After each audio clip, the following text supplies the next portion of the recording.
ಸ್ನೇಹಿತರೇ ನಮಸ್ಕಾರ. ನಾನು ರವೀಂದ್ರ ಜೋಶಿ.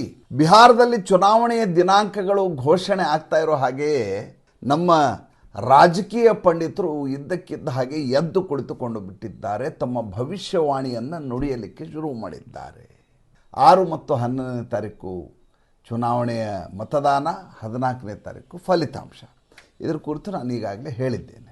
ಅಲ್ಲಿ 3 ಪ್ರಮುಖ ಪಕ್ಷಗಳು ಈಗಾಗಲೇ ಹೋರಾಟಕ್ಕೆ ಇಳಿದಿದ್ದಾವೆ. ಒಂದು ಭಾರತೀಯ ಜನತಾ ಪಕ್ಷದ ಜೊತೆಗೆ JDU ಸೇರಿಕೊಂಡಿದೆ, ನಿತೀಶ್ ಕುಮಾರ್ ಅವ್ರದ್ದು. ಜೊತೆಗೆ ಮಿತ್ರ ಪಕ್ಷಗಳಿದ್ದಾವೆ. ಈ ಕಡೆ RJD ಕಾಂಗ್ರೆಸ್ಸು ಎಡ ಪಕ್ಷಗಳಿದ್ದಾವೆ. ಜೊತೆಗೆ ಸ್ಟ್ರಾಟಜಿಸ್ಟ್ ಅನ್ಸ್ಕೊಂಡಿರುವಂಥ ಪ್ರಶಾಂತ್ ಕಿಶೋರ್ ಕೂಡ ಇದ್ದಾರೆ. ಈ ಹಿನ್ನೆಲೆಯಲ್ಲಿ ಎಲ್ಲ ಮಾಧ್ಯಮಗಳಲ್ಲಿಯೂ ಕೂಡ ಭಾಳ ದೊಡ್ಡ ಮಟ್ಟದ ಚರ್ಚೆ ಏನಪ್ಪ ಅಂತಂದರೆ, ನಿತೀಶ್ ಕುಮಾರ್ ಹೇಗೆ ಸೋಲುತ್ತಾರೆ, ಅವರ ಪರಾಭವಕ್ಕೆ ಕಾರಣಗಳೇನು, ಹೇಗೆ ತೇಜಸ್ವಿ ಯಾದವ್ ಈ ಬಾರಿ ಅಧಿಕಾರದ ಗದ್ದುಗೆಯನ್ನು ಏರಲಿದ್ದಾರೆ ಅಂತ ಪುಂಖಾನುಪುಂಖವಾಗಿ ಕಥೆಗಳನ್ನು ಹೇಳಲಿಕ್ಕೆ ಶುರು ಮಾಡಿದ್ದಾರೆ. ಭಾಳ ಮಜಾ ಅನಿಸೋದೇನೆಂದರೆ, ಈ ರಾಜಕೀಯ ವಿಶ್ಲೇಷಕರಿದಾರಲ್ಲ, ಇವರು ಇನ್ನೂ ಭಾಳ ಹಳೆಯ ತಲೆಮಾರಿನ ಲೆಕ್ಕಾಚಾರಗಳನ್ನೇ, ಸಮೀಕ್ಷೆಗಳನ್ನೇ ಇವತ್ತಿಗೂ ಹೇಳ್ತಾ ಇದ್ದಾರೆ. ಈ NDTV ಅಂತ ಇತ್ತು, ಈಗಲೂ ಇದೆ ಅದು. ಆ NDTVನಲ್ಲಿ ಪ್ರಣಯ್ ರಾಯ್ ಒಂದು ಕಾಲಕ್ಕೆ ಭವಿಷ್ಯವನ್ನು ನುಡಿಯೋದರಲ್ಲಿ ನಿಸ್ಸೀಮ ಅಂತ ಪರಿಭಾವಿಸಲಾಗ್ತಾ ಇತ್ತು. ಆತ ಒಂದು 3-4 ಜನರು ಕರ್ಕೊಂಬಂದು, ಪಂಡಿತರನ್ನು ಕರ್ಕೊಂಬಂದು, ಖಾನ್ ಮಾರ್ಕೆಟ್ ಗ್ಯಾಂಗ್ನವ್ರು ಕರ್ಕೊಂಬಂದು ತನಗೆ ಹೇಗೆ ಬೇಕೋ ಹಾಗೆ ಭವಿಷ್ಯವನ್ನು ಅವರಿಂದ ನುಡಿಸ್ತಾ ಇದ್ದ. ಯಾಕೆ ಒಂದು ಪಕ್ಷ ಸೋಲತ್ತೆ, ಯಾಕೆ ಇವ್ರು ಗೆಲ್ತಾರೆ, ಗೆಲ್ಲಿಕ್ಕೆ ಕಾರಣಗಳೇನು, ತಮಗೆ ಹೇಗೆ ಬೇಕೋ ಹಾಗೆ ವಸ್ತುಸ್ಥಿತಿಯನ್ನು ತಿರುಚುವುದು. ಈ ಬಾರಿ ಕೂಡ ಅದನ್ನೇ ಶುರು ಮಾಡಿದ್ದಾರೆ. ಅದಕ್ಕೆ ಒಗ್ಗರಣೆ ಹಾಕುವ ಹಾಗೆ ತೇಜಸ್ವಿ ಯಾದವ್ ಬಿಹಾರದಲ್ಲಿರುವಂಥ 3 ಕೋಟಿ ಜನರಿಗೆ ಉದ್ಯೋಗವನ್ನು ಕೊಡ್ತೇನೆ, ಸರ್ಕಾರಿ ಉದ್ಯೋಗವನ್ನು ಕೊಡ್ತೀನಿ ಅಂತ ಬೇರೆ ಹೇಳಿದ್ದಾರೆ. ಇದು ಯಾವ ರೀತಿಯ ಸಂಚಲನೆಯನ್ನು ಖಾನ್ ಮಾರ್ಕೆಟ್ ಗ್ಯಾಂಗ್ನಲ್ಲಿ ಉಂಟು ಮಾಡಿದೆ ಅಂದರೆ, ಹೇಗೆ ರಾಹುಲ್ ಗಾಂಧಿ 8,500 ರೂಪಾಯಿ ಟಕ್ ಅಂತ ಹೇಳಿ ಗಿಮಿಕ್ ಮಾಡಿದರು, ಅದೇ ರೀತಿ ಬಿಹಾರದಲ್ಲಿ ಇದರ ಪ್ರಯೋಗ ಯಶಸ್ವಿಯಾಗತ್ತೆ ಅನ್ನೋದು ಇವರ ಲೆಕ್ಕಾಚಾರ. ಇದ್ರ ಜೊತೆ ಇನ್ನೊಂದಿಷ್ಟು ವಿಷಯಗಳು ಸೇರ್ಕೋತವೆ. ಅದೇನೆಂದರೆ, ನಿತೀಶ್ ಕುಮಾರ್ ಅವರು 2 ದಶಕಗಳ ಕಾಲ ಆಳಿರುವುದರಿಂದಾಗಿ ಅವ್ರ ಬಗ್ಗೆ ಆ್ಯಂಟಿ ಇನ್ಕಮನ್ಸಿ ಶುರುವಾಗಿದೆ, ಜನರಿಗೆ ಬೇಸರ ಆಗಿದೆ ಮತ್ತು ಹೊಸ ಆಡಳಿತ ಬರಲಿ ಅಂತ ಜನ ಆಶಿಸ್ತಾರೆ. ಜನ ಲಾಲು ಯಾದವ್ನ ಕಾಲದಲ್ಲಿ ನಡೆದಂಥ ಗೂಂಡಾ ರಾಜನ ಮರ್ತು ಬಿಟ್ಟಿದ್ದಾರೆ, ಜಂಗಲ್ ರಾಜನೋ ನೆನಪಿಲ್ಲ. ಹೊಸ ಪೀಳಿಗೆ ಬಂದಿದೆ. ಈ ಹೊಸ ಪೀಳಿಗೆಗೆ ಹೊಸ ಸರ್ಕಾರ ಬೇಕು. ಹಳೆಯ ಅರಳು ಮರಳಿನ ನಿತೀಶ್ ಕುಮಾರ್ ಅವ್ರನ್ನ ಜನ ಒಪ್ಪೋದಿಲ್ಲ. ಈ ರೀತಿಯಾಗಿ ಎಲ್ಲ ಚಾನಲ್ನಲ್ಲಿ ಚರ್ಚೆ ನಡೀತಾ ಇತ್ತು. ನನಗೆ ಭಾಳ ಮಜಾ ಅನ್ನಿಸ್ತು. ಏನಪ್ಪ ಅಂದರೆ, ಒಬ್ಬ ಸ್ಕೂಲ್ ಪ್ರಿನ್ಸಿಪಾಲ್, ಕಾಲೇಜ್ ಪ್ರಿನ್ಸಿಪಾಲ್ ಇರ್ತಾರೆ. ಮನೆಯಲ್ಲಿ ಮಕ್ಕಳೆಲ್ಲ ಕೂತಿರ್ತಾರೆ. ಈಕೆ ನಿವೃತ್ತಿಯಾಗಿ ಮನೆಗೆ ಬಂದು ಕೂತಿದ್ದಾಳೆ ತಾಯಿ.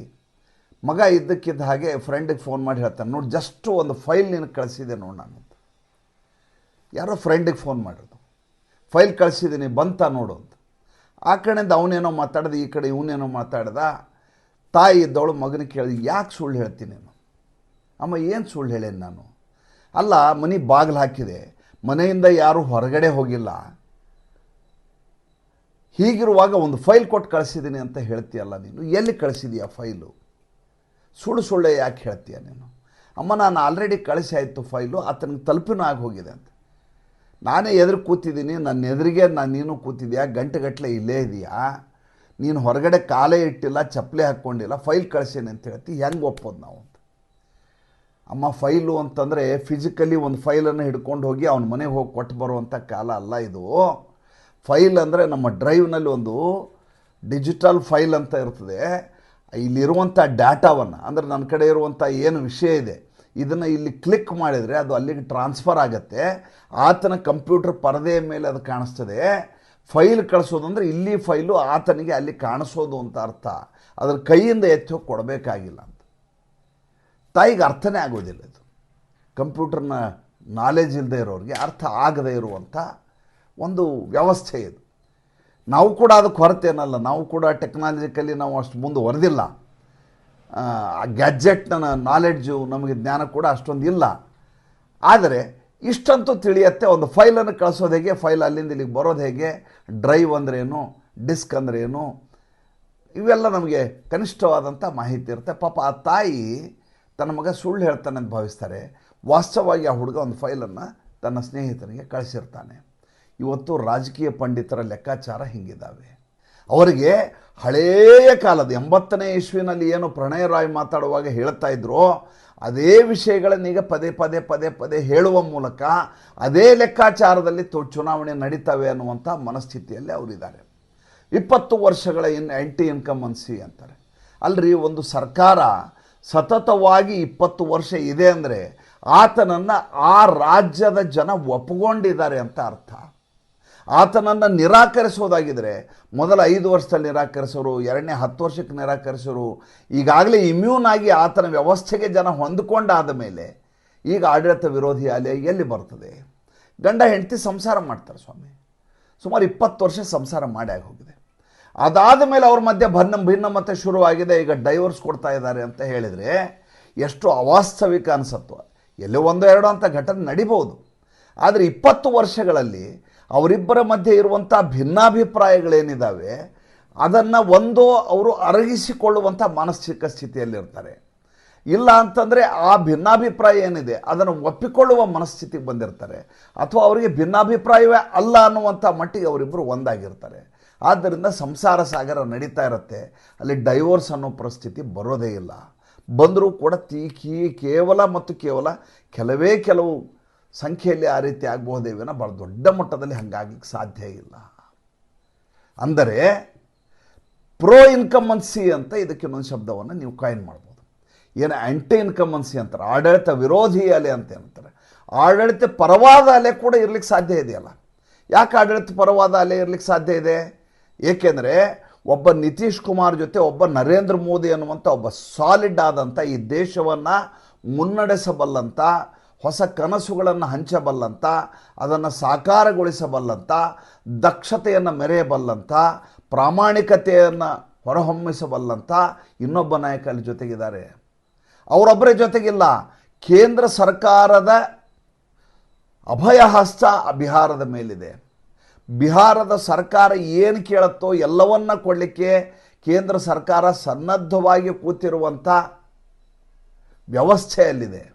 ಕೇವಲ 45 ಸೀಟ್ಗಳನ್ನು ನಿತೀಶ್ ಕುಮಾರ್ ಗೆದ್ದರೂ ಕೂಡ, 80 ಸೀಟ್ಗಳನ್ನು BJP ಗೆದ್ದರೂ ಕೂಡ BJP ತ್ಯಾಗ ಮಾಡಿ ನಿತೀಶ್ ಕುಮಾರ್ ಅವರನ್ನು ವಾಪಸ್ ಕೂಡಿಸುವಂಥ ಮನಸ್ಥಿತಿಯನ್ನು ಹೊಂದಿಕೊಂಡಿರುವಂಥ ಮಿತ್ರ ಪಕ್ಷಗಳಿದ್ದಾವೆ. ಹೀಗಿರುವಾಗ BJP JDUನ NDA ಅನ್ನುವಂಥ ವ್ಯವಸ್ಥೆ ಏನಿದೆ, ಮಿತ್ರಕೂಟ ಏನಿದೆ, ಅದು ಸೋಲಿಕ್ಕೆ ಯಾವ ಸಾಧ್ಯತೆ ಇದೆ ಹೇಳಿ? ಇದ್ರ ಜೊತೆ ಪಕ್ಕಕ್ಕೆ ಬನ್ನಿ, ತೇಜಸ್ವಿ ಯಾದವ್ ಜೊತೆ ಇರೋರು ಯಾರು? ಕಾಂಗ್ರೆಸ್ ಇದೆ. ಕಾಂಗ್ರೆಸ್ಸು ಡೇವನ್ನು ತೇಜಸ್ವಿ ಯಾದವ್ ಮತ್ತು ಲಾಲು ಯಾದವ್ ಅವ್ರನ್ನ ಹೊರಗಡೆ ಇಟ್ಟು ಪಪ್ಪು ಯಾದವ್ ನನ್ನ ಬಿಹಾರಕ್ಕೆ ಕಳಿಸುತ್ತೆ ಕನ್ಹಯ್ಯ ಕುಮಾರ್ ಜೊತೆಗೆ. ಎಲ್ಲರಿಗಿಂತ ಮುಂಚೆ ಕ್ಯಾನ್ವಾಸ್ ಮಾಡಲಿಕ್ಕೆ ಹೊರಟು ಹೋಗ್ತಾರೆ. ಸ್ವತಃ ಮಿತ್ರಪಕ್ಷವಾದಂಥ RJDನ ವಿಶ್ವಾಸಕ್ಕೆ ತಗೊಳ್ಳೋದಿಲ್ಲ. 8 ದಿವಸದಲ್ಲಿ ಇಬ್ಬರು ವಾಪಸ್ ಬಂದುಬಿಡ್ತಾರೆ. ಪಪ್ಪು ಯಾದವ್ ವಾಪಸ್ ಬರ್ತಾರೆ, ಈ ಕನ್ಹಯ್ಯ ಕುಮಾರ್ನು ವಾಪಸ್ ಬರ್ತಾರೆ. ಪಪ್ಪು ಯಾದವ್ ಅಲ್ಲೇ ಉಳ್ಕೋತಾರೆ, ಯಾಕಂದರೆ ಆತ ಪೂರ್ಣಿಯಾದ ಸಂಸತ್ ಸದಸ್ಯನಾಗಿರೋದ್ರಿಂದ ಆತ ಇರ್ತಾನೆ. ಪಪ್ಪು ಯಾದವ್ನ ಕಂಡ್ರೆ ಲಾಲು ಯಾದವ್ಗೆ ಎಂದೂ ಆಗಿ ಬರೋದೇ ಇಲ್ಲ. ಆತನಿಗೆ ಟಿಕೆಟೇ ಕೊಡಬಾರ್ದು ಅಂತ ಸ್ಪಷ್ಟವಾಗಿ ಕಾಂಗ್ರೆಸ್ಗೆ ಹೇಳಿರ್ತಾರೆ ಲಾಲು ಯಾದವ್. ಇದು ಒಂದು ಪಾಯಿಂಟ್. ಎರಡನೇ ಪಾಯಿಂಟು, ರ್ಯಾಲಿಯನ್ನು ಮಾಡ್ತಾರೆ. ಯಾರು? ರಾಹುಲ್ ಗಾಂಧಿ ರ್ಯಾಲಿಯನ್ನು ಮಾಡ್ತಾರೆ, ಓಟ್ ಅಧಿಕಾರ ಯಾತ್ರಾ ಅಂತ. ಓಟ್ ಚೋರಿ ಅಂತ. ಮೊದಲನೇದಾಗಿ ಈ ಚೋರಿ ಅನ್ನೋ ಶಬ್ದ ಇದೆಯಲ್ಲ, ಅದು ಬಿಹಾರದ ವಿಚಾರದಲ್ಲಿ ಭಾಳ ದೊಡ್ಡದಾದಂಥ ಶಾಪ. ಯಾರಿಗೆ? ಲಾಲು ಕುಟುಂಬಕ್ಕೆ. ಯಾಕೆಂದರೆ ಈಗ ಕಳ್ಳತನ ಅನ್ನೋದೇನು ಮೇವುಗಳ್ಳ ಅಂತ, ಚಾರ ಅಂದರೆ ಮೇವು, ನಮ್ಮ ದನಗಳಿಗೆ ಹಾಕುವಂಥ ಮೇವು. ಚಾರಾ ಚೋರ್ ಅಂಥೇಳಿ ಈಗಾಗಲೇ ಭಾಳ ದೊಡ್ಡ ಮಟ್ಟದಲ್ಲಿ ಅವ್ರಿಗೆ ಹೆಸರಿದೆ, ಈ ತೇಜಸ್ವಿ ಯಾದವ್ ಗುಂಪಿಗೆ, ಲಾಲು ಯಾದವ್ ಗುಂಪಿಗೆ. ಚೋರ್ ಅನ್ನುವ ಶಬ್ದವನ್ನು ಅವರು ಸಹಿಸೋದಿಲ್ಲ. ಆದರೆ ರಾಹುಲ್ ಗಾಂಧಿ ಏನು ಮಾಡ್ತಾರೆ? ಈ ಓಟ್ ಚೋರಿ ಅಂತ ಶುರು ಮಾಡ್ತಾರೆ. ಯಾವಾಗ ಇವರು ಓಟ್ ಚೋರಿ ಅಂತ ಪ್ರಚಾರ ಮಾಡಲಿಕ್ಕೆ ಶುರು ಮಾಡ್ತಾರೋ ರಾಹುಲ್ ಗಾಂಧಿ, ಜನ ಈ ಕಡೆಯಿಂದ ಅಪೋಸಿಟ್ ಪಾರ್ಟಿಯವ್ರು ಏನು ಮಾಡ್ತಾರೆ? ಅಪೋಸಿಟ್ ಪಾರ್ಟಿಯವರು ಚಾರಾ ಚೋರ್ ಅನ್ಲಿಕ್ಕೆ ಶುರು ಮಾಡ್ತಾರೆ.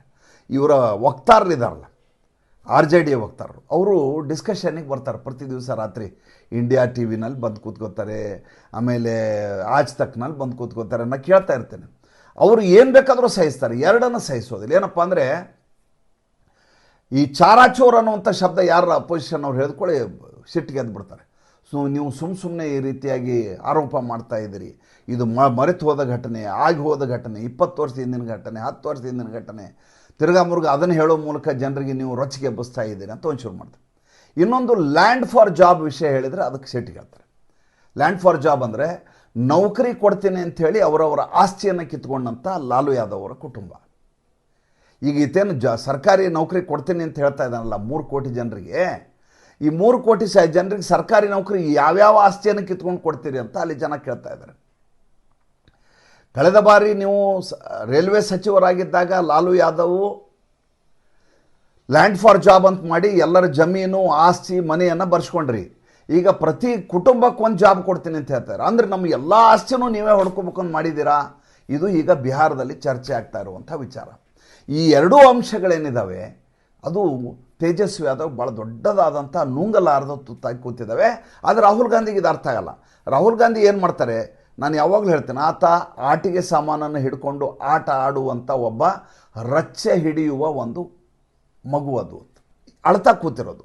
ಒಂದು ಆಟಿಕೆ ಸಾಮಾನು ಕೊಟ್ಕೊಂಡು ಸ್ವಲ್ಪ ಆಟ ಆಡೋದು, ಅದನ್ನ ಬಿಸಾಕೋದು, ಮತ್ತೊಂದು ಆಟಿಕೆ ಸಾಮಾನಕ್ಕೆ ಹೋಗೋದು. ಮಾಡ್ತಾ ಮಾಡ್ತಾ ಇಲ್ಲಿ ಬೇಜಾರಾದರೆ ಮತ್ತೊಂದು ಕಡೆ ಹೋಗ್ಬಿಡೋದು, ದಕ್ಷಿಣ ಅಮೆರಿಕಕ್ಕೆ ಹೋಗ್ಬಿಡೋದು, ಅಲ್ಲಿ ಹೋಗಿ ಕೊಲಂಬಿಯಾದಲ್ಲಿ ಭಾಷಣ ಮಾಡಲಿಕ್ಕೆ ಹೋಗೋದು. ಅಲ್ರಿ, ಇಲ್ಲಿ ಸೀಟ್ ಹಂಚಿಕೆ ಆಗಬೇಕು, ಹೇಗೆ ಪ್ರಚಾರ ಮಾಡಬೇಕು, ಯಾರು ಸ್ಟಾರ್ ಕ್ಯಾಂಪೇನರ್ ಅಂತ ತೀರ್ಮಾನ ಆಗಬೇಕು, ಭಾಳ ದೊಡ್ಡದಾದಂಥ ಹೋರಾಟ ಇದು. ನೀವು ಇಲ್ಲಿ ಬಿಟ್ಟು ಅಲ್ಲಿ ಕೊಲಂಬಿಯಾದಲ್ಲಿ ಭಾಷಣ ಮಾಡ್ತೀನಿ ಅಂತ ಹೋಗಿ ಅಲ್ಲಿ ಕಾರಿಗೆ ಎಷ್ಟು ತೂಕ ಇರುತ್ತೆ, ಸ್ಕೂಟ್ರಿಗೆ ಎಷ್ಟು ತೂಕ ಇರುತ್ತೆ, ಕಾರ್ನಲ್ಲಿ ಎಷ್ಟು ಜನ ಹಿಡಿತಾರೆ, ಸ್ಕೂಟ್ರನ್ನ ಎಷ್ಟು ಜನ ಹಿಡಿತಾರೆ ಅಂತ ಅಸಂಬದ್ಧವಾಗಿ ಭಾಷಣ ಮಾಡಿದರೆ ಚುನಾವಣೆಯಲ್ಲಿ ಗೆಲ್ಲಕ್ಕಾಗತ್ತೇನ್ರಿ? ಈ ನೋಡಿ ಮಜಾ ನೋಡಿ, ಈ ಇಡೀ ಚುನಾವಣೆಯ ವಿಶೇಷತೆಯನ್ನು ಒಂದೇ ಸಾಲನ್ನ ನಿಮ್ಗೆ ಹೇಳ್ಬಿಡ್ತೀನಿ. ಏನಪ್ಪ ಅಂದರೆ ತೇಜಸ್ವಿ ಯಾದವ್ಗೆ ಗೆಲ್ಲಕ್ಕಾಗೋದಿಲ್ಲ ಅನ್ನೋದು 100ಕ್ಕೆ 100 ದಿಟ್ಟ ಬರೆದಿಟ್ಕೊಂಡ್ಬಿಡ್ರಿ. ರಾಹುಲ್ ಗಾಂಧಿ ಬಿಹಾರದ ಬಗ್ಗೆ ಆ ಮಟ್ಟಿನ ವ್ಯಾಮೋಹವನ್ನು ಇಟ್ಕೊಂಡೇ ಇಲ್ಲ. ಏಕೆಂದರೆ ಆತನಿಗೆ ದೊರೆಯೋ ಸೀಟ್ಗಳೇ ಕಡಿಮೆ, ಅದರಲ್ಲಿ ಆತ ಗೆದ್ದದ್ದೇ 19 ಸೀಟ್ ಕಳೆದ ಬಾರಿ. ಅಧಿಕಾರ ಹಿಡಿಯುವಂಥ ಯಾವುದೇ ಕನಸನ್ನು ಅವ್ರು ಕಾಣ್ತಾ ಇಲ್ಲ. ಹಾಗಾದರೆ ಗೆಲ್ಲಬೇಕು ಅಂತಿರೋದು ಯಾರಿಗೆ? ಯೋಗೇಂದ್ರ ಯಾದವ್ಗೆ, ಖಾನ್ ಮಾರ್ಕೆಟ್ ಗ್ಯಾಂಗ್ಗೆ, ಅರ್ಫಾ ಖಾನಮ್ ಶೇರ್ವಾನಿಗೆ, ಜೊತೆಗೆ ರಾಣಾ ಅಯೂಬ್ಗೆ, ಎಡಚರರಿಗೆ, ಪ್ರಶಾಂತ್ ಭೂಷಣ್ಗೆ, ಈ ಥರದವ್ರಿಗೆ ಕಾಂಗ್ರೆಸ್ ಗೆಲ್ಲಬೇಕು, ತೇಜಸ್ವಿ ಯಾದವ್ ಗೆಲ್ಲಬೇಕು, ನರೇಂದ್ರ ಮೋದಿ ಅವರಿಗೆ ನಾವು ಹಿನ್ನಡೆ ಆಗುವ ಹಾಗೆ ನೋಡ್ಕೋಬೇಕು. ಈಗ ಒಂದು ಕುದುರೆ ಸತ್ತು ಬಿದ್ದುಬಿಟ್ಟಿದೆ ಅನ್ಕೊಳ್ಳಿ, ಜೀವನ ಇಲ್ಲ, ಅದು 2 ಕಾಲು ಹೋಗಿದೆ, ಎಲ್ಲ ಆಗಿದೆ. ಅದನ್ನ ಎಬ್ಬಸ್ಲಿಕ್ಕೆ ಹೋಗ್ತಾರೆ ಇವರೆಲ್ಲ ಖಾನ್ ಮಾರ್ಕೆಟ್ ಗ್ಯಾಂಗ್ನವ್ರು. ಅದನ್ನ ಎಬ್ಸ್ಬೇಕು ಅಂತ ಸತ್ತು ಹೋಗಿರೋ ಕುದುರೆ ಅದನ್ನ ಎಬ್ಸಕ್ಕೆ ಯಾರಿಂದನೂ ಸಾಧ್ಯನಾ? ಇದನ್ನು ಯಾರೂ ಆಲೋಚನೆ ಮಾಡೋದಿಲ್ಲ. ನೀವು ಹರಿಯಾಣದ ಚುನಾವಣೆಯಲ್ಲಿ ನೀವು ನೋಡಿರ್ಬೋದು, ಯೋಗೇಂದ್ರ ಯಾದವ್ ಇದಲ್ಲ, ಯೋಗೇಂದ್ರ ಯಾದವ್ ಅಲ್ಲ, ಈತ ಮೊಹಮ್ಮದ್ ಸಲೀಂ ಯಾದವ್. ಈತನ ಜನಗಣತಿ ಮಾಡುವಾಗ ಈತ ಬರೆಸಿರೋ ಹೆಸರು ಮೊಹಮ್ಮದ್ ಸಲೀಂ ಯಾದವ್ ಅಂತ ಈತನ ಹೆಸರು. ಈತ ಹೊರಗಡೆ ತಾನೊಬ್ಬ ಹಿಂದೂ ಅಂತ ಪ್ರೂವ್ ಮಾಡಲಿಕ್ಕೆ ಯೋಗೇಂದ್ರ ಯಾದವ್ ಅಂತ ಬರ್ಕೋತಾನೆ. ನಾವು ಮೊಹಮ್ಮದ್ ಸಲೀಂ ಯಾದವ್ ಅಂದರೆ ನಿಮ್ಗೆ ಗೊತ್ತಾಗಲ್ಲ ಅಂತ ಈತನ ಈ ಅಲಿಯಾಸ್ ಅನ್ನುವಂಥದ್ರಲ್ಲ, ಆಲಿಯಾಸ್ ಇದೆ. ಹರಿಯಾಣದ ಚುನಾವಣೆಯಲ್ಲಿ ಹೇಗಿದೆ ವಾತಾವರಣ ಅಂತ ಕೇಳ್ತಾರೆ ಮಾಧ್ಯಮದವರು. 3 ಅಂಶ ಇದ್ದಾವೆ ಅಂದವು. ಏನು 3 ಅಂಶ? ಮೊದಲನೇದಾಗಿ ಅಲ್ಲಿ ಕಾಂಗ್ರೆಸ್ನ ಗಾಳಿ ಬೀಸುತ್ತಿದೆ ಅಂದ. ವಾ ಪರವಾಗಿಲ್ವೇ, ಹರಿಯಾಣದಲ್ಲಿ ಈತ ಸ್ಟ್ರಾಟಜಿಸ್ಟ್ ಬೇರೆ, ಜೊತೆಗೆ ಪ್ರೊಜೆಕ್ಷನ್ ಏನು ಅಂತ ಹೇಳುವಂಥ ಮನುಷ್ಯ ಇತ್ತ. ಎರಡನೇದೇನು, ಬರೀ ಗಾಳಿ ಬೀಸ್ತಾ ಇಲ್ಲ, ಸುಂಟ್ರ ಗಾಳಿ ಬೀಸ್ತಾ ಇದೆ ಅಂತ. ಹಾಗಾದ್ರೆ 3ನೇದೇನು ಸ್ವಾಮಿ ಅಂದರು? ಸುಂಟ್ರ ಗಾಳಿ ಮಾತ್ರ ಅಲ್ಲ, ಸುನಾಮಿ ಬೀಸ್ತಾ ಇದೆ ಕಾಂಗ್ರೆಸ್ದು ಹರಿಯಾಣದಲ್ಲಿ ಅಂತ. ಕೊನೆಗೆ ಹರಿಯಾಣದಲ್ಲಿ ಏನಾಯಿತು? ಹರಿಯಾಣದಲ್ಲಿ ಇವರು ಯಾರೂ ನಿರೀಕ್ಷಿಸಲಾರದ ರೀತಿಯಲ್ಲಿ ಭಾರತೀಯ ಜನತಾ ಪಾರ್ಟಿ ಅಧಿಕಾರ ಹಿಡಿತು. ಅಲ್ಲಿ ಹೊಡೆದಾಡ್ಕೊಂಡು ಕೂತಿದ್ರು, ಯಾರು ಮುಖ್ಯಮಂತ್ರಿ ಮಾಡಬೇಕು ಅಂತ, ಅಪ್ಪ ನಮ್ಮ ಮಗನು ಅಂತ. ನೋಡಿದರೆ ಬಿ ಜೆ ಪಿ ಗೆದ್ಕೊಂಡು ಕೂತಿತ್ತು.